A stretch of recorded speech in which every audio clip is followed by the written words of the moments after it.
Lucas Reed had it all: the luxury, the privilege, and the power that came with his last name. As the only son of Charles Reed, a billionaire tech mogul whose name graced Forbes every year, Lucas lived a life that others could only dream of. He woke up in a mansion, traveled by private jets, wore designer clothes, and attended exclusive parties filled with the world's most famous faces. But for all his wealth and status, Lucas felt an emptiness inside him that no amount of money could fill. At 17, Lucas was a student at one of Atlanta's most prestigious private high schools, but Lucas didn't earn his spot there. His last name opened doors before he even knocked. The school didn't care about his grades, his effort, or his potential. All they cared about was the name Reed on the application. With money and influence, doors to the best schools were open for him without a second thought. But as the months passed, it became clear to everyone that Lucas wasn't there because of his intelligence or hard work. He was there because of his father's wealth. Inside the polished marble walls of the school, Lucas was known for three things: his arrogance, his expensive taste, and his academic failure. Teachers passed him with low marks, not out of respect, but out of fear. Lucas wasn't stupid, he just didn't care. Why would he? After all, in his mind, his last name would carry him through life, just like it had carried his father to the top. What could a GPA do that his last name couldn't? So Lucas skipped classes, ridiculed his teachers, and treated everyone around him like they were beneath him. But as the days passed, things began to change. The school year progressed, and Lucas felt himself slipping further into loneliness, even as he remained surrounded by people. At home, his father's words only added to the weight of his frustration. "You're a disappointment, Lucas. You think this will be enough? I didn't work my ass off just to have you throw it all away," his father would often shout.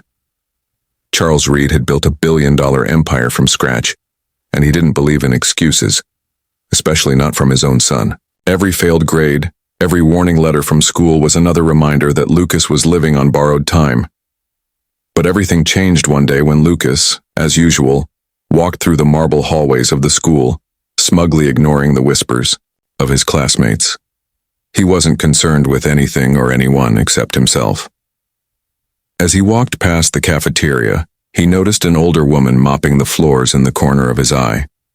She was dressed in a faded blue uniform, a black woman in her 50s with wrinkled hands and a tired face, a janitor at the school. To Lucas, she was just another invisible figure, one of the many background workers who blended into the environment. Invisible, forgotten. But as he passed by her, he overheard her whisper something softly to herself. "The only true wisdom is in knowing you know nothing." Lucas stopped dead in his tracks.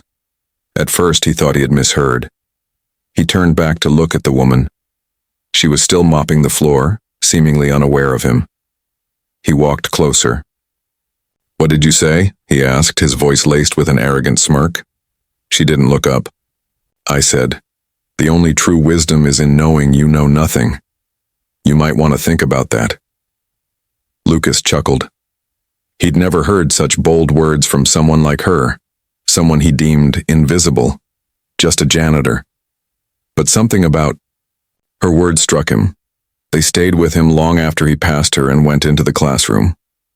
For the first time in weeks, he felt challenged, not by the textbooks but by a stranger, someone who wasn't afraid to speak truths that he had ignored.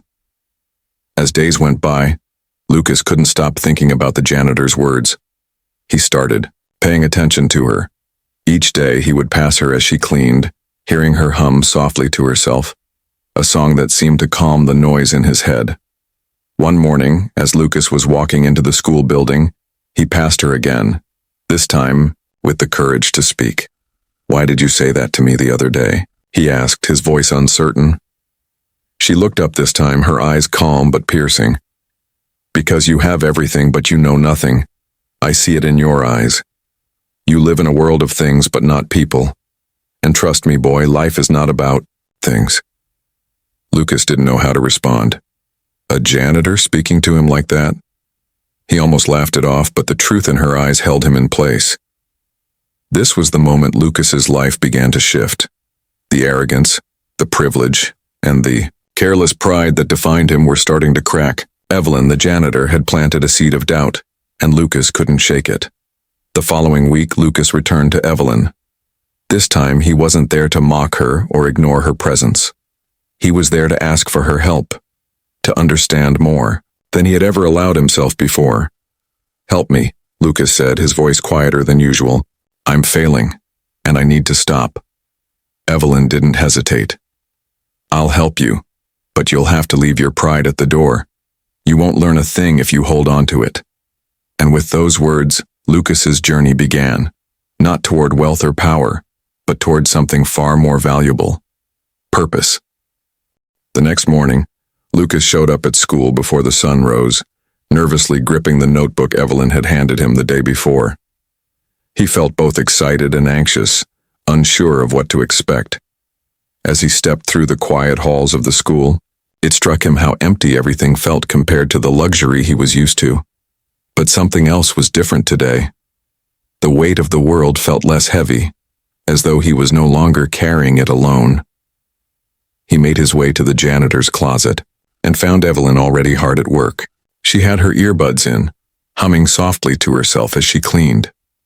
There was something soothing about her presence, something grounded and real. She looked up as he entered. "You're early," she said, taking one earbud out. There was no judgment in her voice, just a simple acknowledgement. "Let's get to work." Lucas didn't know exactly what to expect. His initial assumption was that she would teach him math, history, or some other traditional school subject. But Evelyn didn't teach like that. She didn't just tell him what he needed to know. She challenged him to think for himself. "Open the book," she said, "but don't just read the words. I want you to feel them." Lucas stared at the first page, not understanding what she meant. He had read plenty of books before, but never with this level of intensity. For the first time, he realized he had never really felt a story. He had always read to finish, to get through it. But Evelyn was asking him to do something different. To experience the words, to think about their deeper meaning. The struggles and growth. As the weeks passed, Lucas began to wake up earlier to meet Evelyn before school started. Every morning became a ritual, one that he started looking forward to. Evelyn didn't give him answers. She asked him questions, pushing him to dig deeper into the world around him, to challenge his assumptions.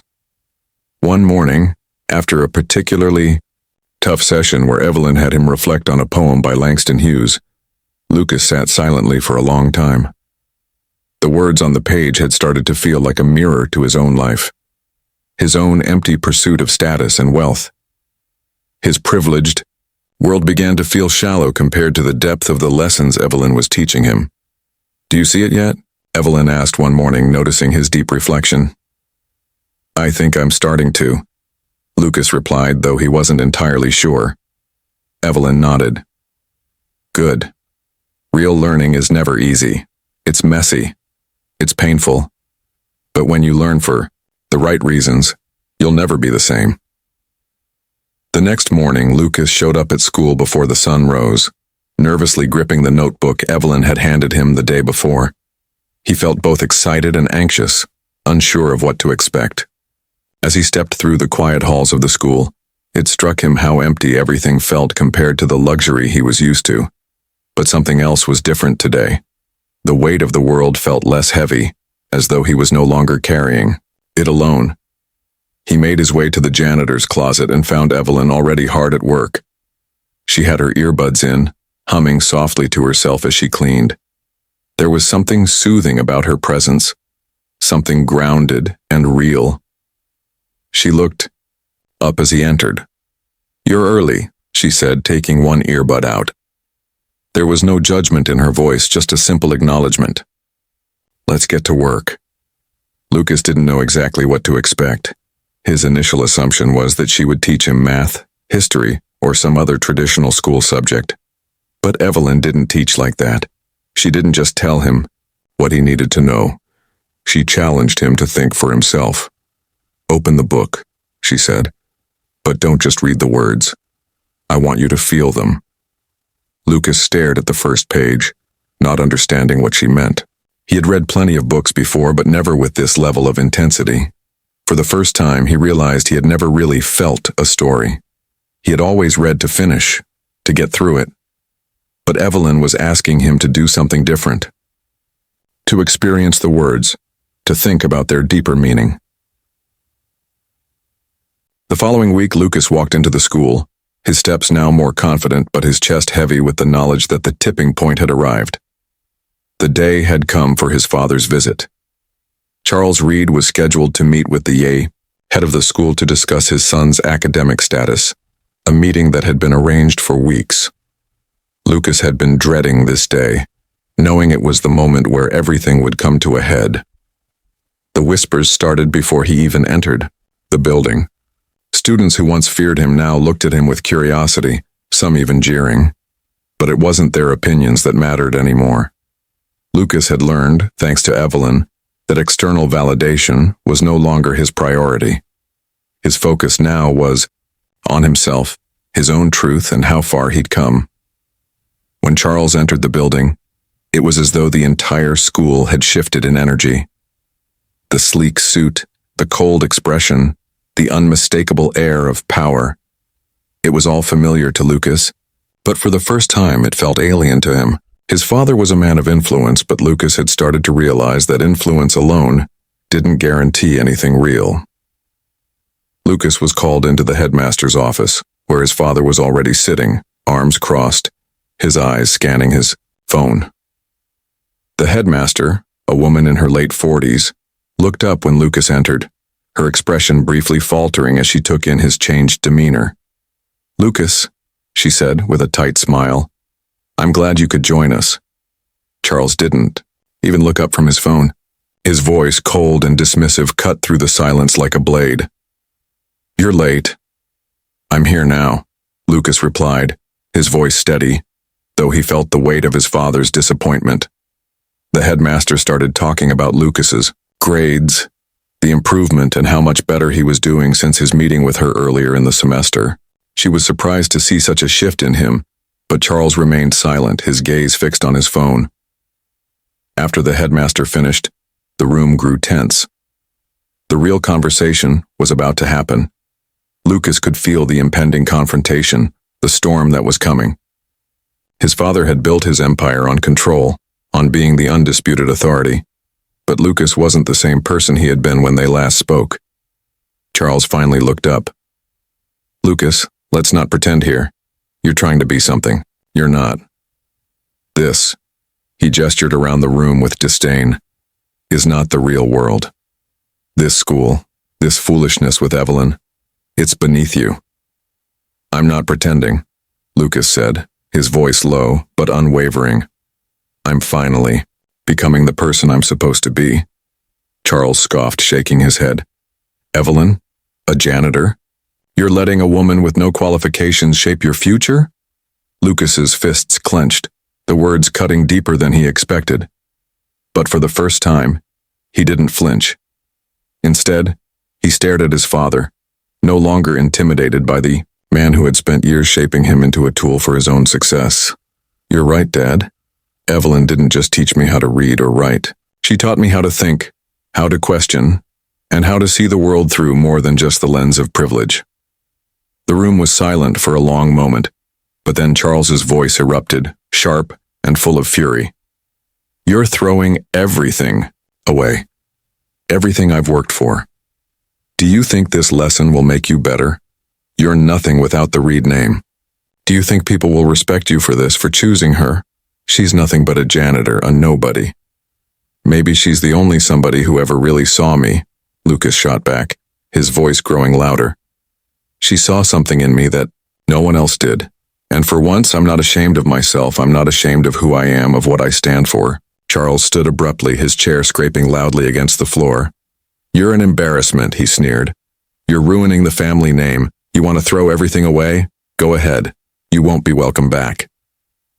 Lucas felt the sting of his father's words, but in that moment he realized he didn't need to belong to that world anymore. He didn't need his father's approval.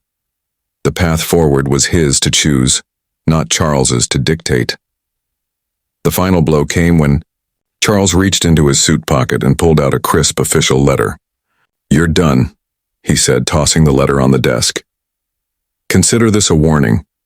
If you don't turn it around, if you don't fix this mess, you're cut off. No money, no name, no future, just like you deserve." Lucas picked up the letter, staring at it for a moment before putting it down on the table. He had one choice left: to either continue living in his father's shadow or to finally take the first step into his own life. For years he had walked through life entitled, believing that his name would carry him. But now he saw it for what it was, a weight, not a gift. He wasn't Charles Reed and he never would be. But that was okay. He didn't need to be.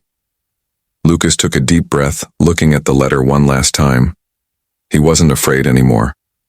In fact, for the first time, he felt a sense of freedom.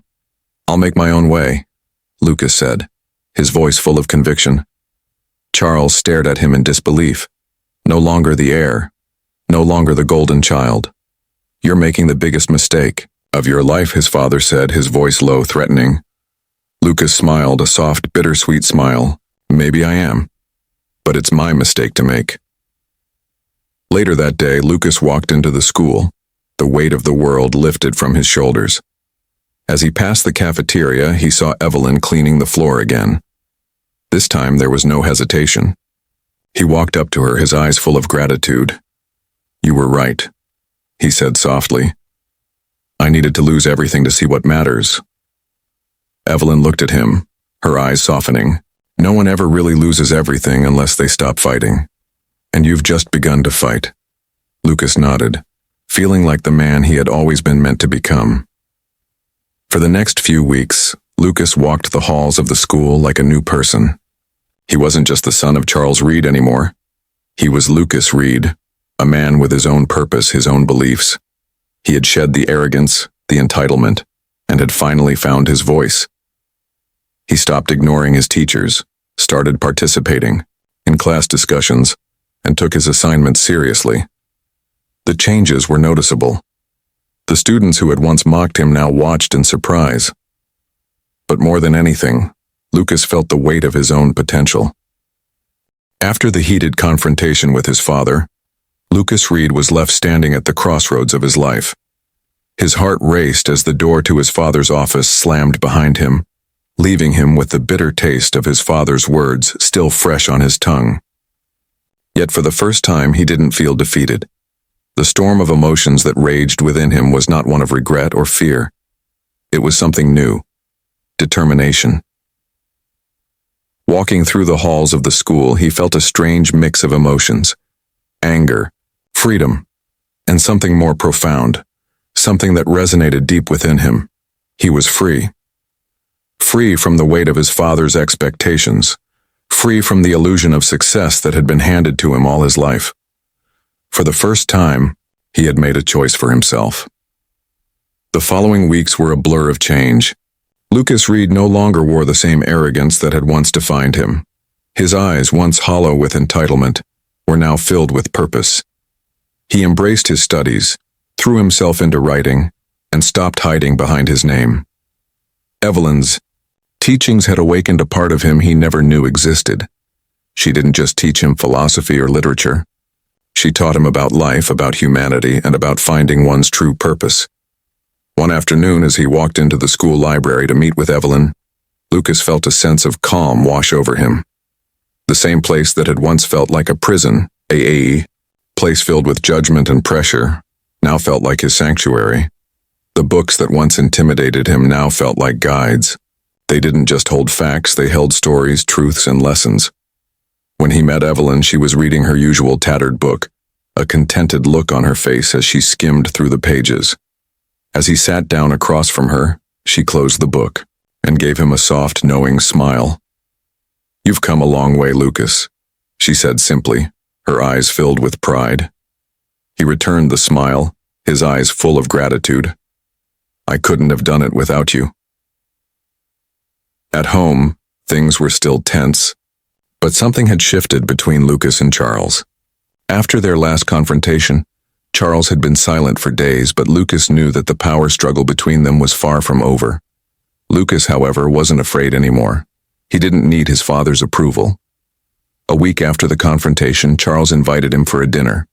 The grandiose dining room was silent, save for the clinking of fine china and the distant hum of the city outside the large windows. "Sit down, Lucas," Charles said, his voice stiff but not as cold as it had been. Lucas obeyed. But this time, he wasn't sitting as the arrogant heir to the Reed empire. He was sitting as Lucas Reed, someone who had discovered himself. After a few moments of silence, Charles broke the tension. "I've heard about your new grades," he said, his voice lacking the usual dismissive edge. "You're turning things around." Lucas didn't flinch.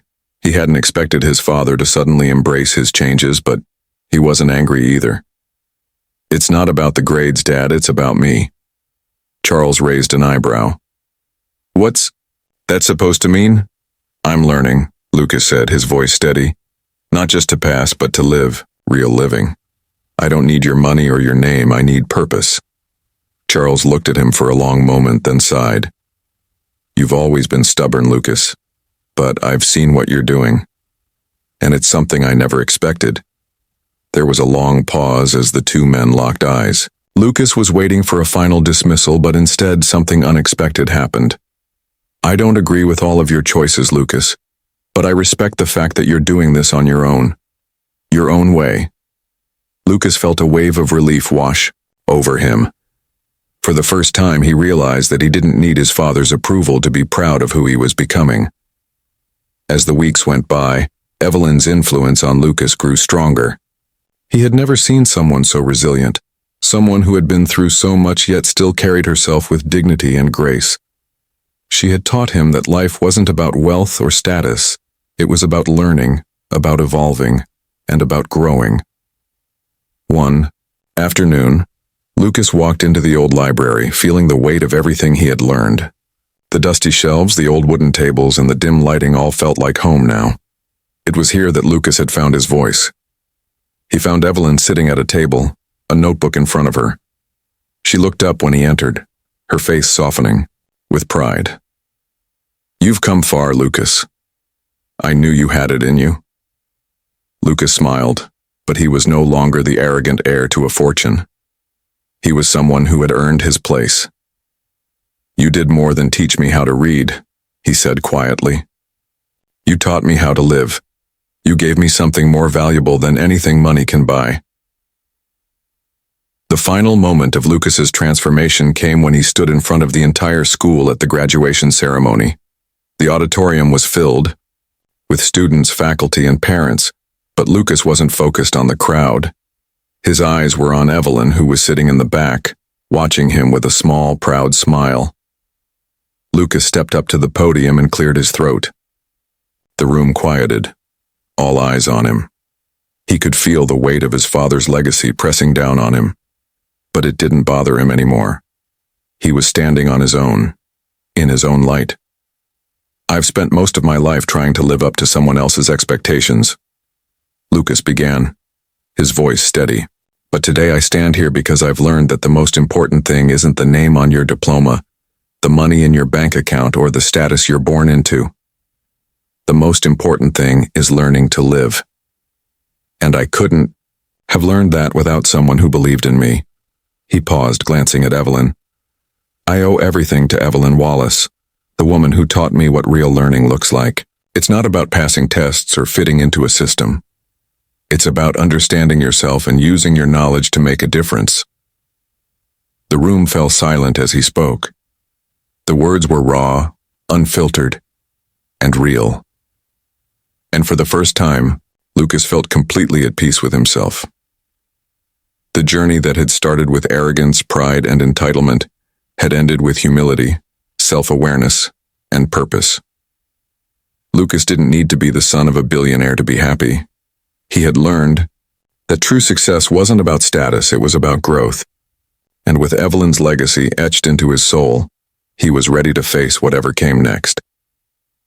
As the crowd erupted in applause, Lucas Reed wasn't just the heir to an empire. He was someone who had finally found his own voice, someone who had learned the true meaning of success. It had been months since Evelyn had been fired from her janitorial job. The school had tried to erase her impact, to sweep her away like the dust on the floors she once cleaned. But the echoes of her teachings had rippled far beyond the walls of the school. Lucas's transformation had been only the beginning. Now the world was starting to notice, and Evelyn's absence weighed heavily on him. Lucas had taken everything she taught him and built something of his own. His grades improved, yes, but it was his perspective on the world that had truly changed. He understood now that knowledge wasn't just a tool, it was power. Power that should be used to elevate others, to give those who had been overlooked the chance to be seen. But as he walked through the hallways of his new university, the weight of the world seemed to press down harder. Every achievement he unlocked felt less like his victory and more like a reminder of the people he had left behind. It wasn't just his father, who continued to throw money at problems instead of solutions. It wasn't just the school, which had forced Evelyn out the moment she became a threat. It was the system, the machine that defined everything he had once known. One afternoon, Lucas received a mysterious message. It was brief, cryptic, and came from an unknown number. Evelyn is still teaching, but not in the way you think. Lucas felt his heart race as he stared at the message. His mind raced back to the days he had spent in the old library with Evelyn, the hours spent questioning life, the world, and his place in it. There had been so much power in those sessions, so much insight and understanding that Lucas began to question if the transformation was truly over. He found her, not in the university, not in the classroom, but on a street corner. A homeless shelter sat at the end of the block. And it was here Lucas found Evelyn standing near a few other displaced individuals. But Evelyn wasn't just lost. She was teaching, speaking to the group with the same calm and wisdom she had always carried. Lucas stood at the corner, shocked. This wasn't the Evelyn he had come to know. This was someone different, someone empowered and unafraid. "Evelyn," he called out. She looked up slowly, her eyes softer now but still carrying the weight of knowledge. "Lucas, I knew you'd find me." "I thought you disappeared," Lucas said, taking a step closer. "I thought they'd beaten you down." Evelyn shook her head.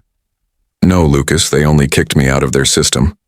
But this system doesn't define me. It never did." She motioned to the group of displaced individuals sitting around her. "Do you see these people, Lucas? They aren't invisible. They're just like you were. They have ideas, thoughts, and voices. They are just waiting to be heard. They don't need the validation of the elite. They need freedom. And that's what I'm giving them." Lucas felt a chill run through him. "What do you mean, freedom?" "Knowledge doesn't belong to the powerful.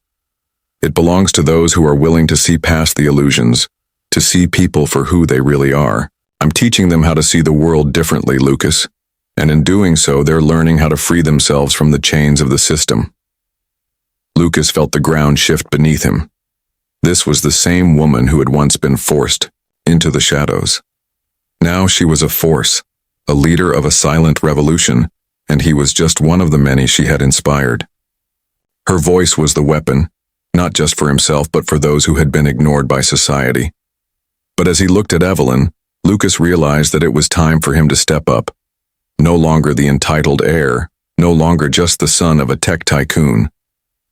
He was a man who had learned to see the world differently, and now it was his turn to be the voice for others. "What are you doing, Evelyn?" Lucas asked, his voice trembling with realization. "I'm teaching the unspoken truths, the ones that don't get taught in schools, Lucas, the ones that are buried by the powers that be. But you..." She paused, her eyes sharpening with insight. "You can help. You're the bridge." The words hit Lucas like a wave. He had been looking for his purpose, trying to define himself. But this was it. He had to stop being just a student. He had to become the teacher, the person who empowered others to see beyond the surface. Lucas stood there for a moment, lost in thought. He wasn't sure if he was ready to take this on, but then he thought back to all the people he had encountered, the students who had been pushed aside, the teachers who had been overlooked, the workers who had been dehumanized. And then he thought about Evelyn, the woman who had taught him everything. "I'll help you," he said finally. I'll give them my name. I'll be the one to open doors. But this time, we'll do it differently. We'll do it on our own terms. Evelyn smiled, a small but proud smile. You've finally figured it out. It's not about names, Lucas. It's about what you stand for. The world doesn't need another Reed. It needs a Lucas. Lucas took a deep breath, his heart full of purpose. The next chapter of his life was going to be far from easy. There would be opposition, resistance, and obstacles at every turn. But for the first time, he was ready. As the two of them walked down the street together, a sense of clarity washed over Lucas. He was no longer chasing approval or the comfort of his family's legacy. He was chasing something far more important, the chance to make a real difference.